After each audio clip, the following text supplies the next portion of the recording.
گاڑی جل گئی، قرآن محفوظ رہا۔ آئیے آپ کو ایک بہت اچھا واقعہ بتانے والا ہوں جسے قرآن کی عظمت اور شان ثابت ہوتی ہے، اور اللہ نے قرآن پاک کی حفاظت کا ذمہ خود لیا ہے۔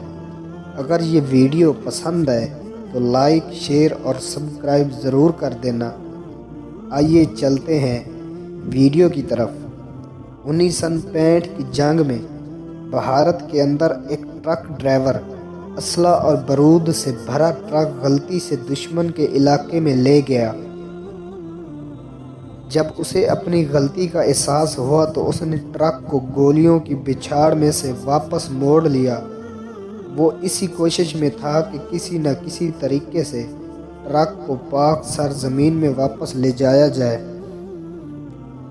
اسی اسلحہ میں ٹرک کا ایک گرینیڈ گولہ لگا اور ٹرک کو آگ لگ گئی۔ اسلحہ اور بارود نے تباہی پھیلا دی اور ٹرک جل کر راکھ ہو گیا۔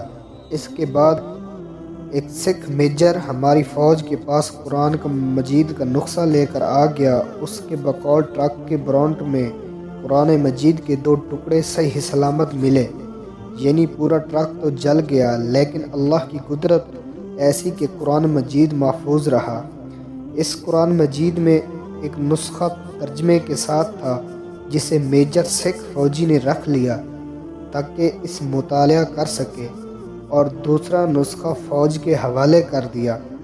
یہ نسخہ ابھی بھی بادشاہی مسجد لاہور کے عجائب خانوں میں محفوظ ہے۔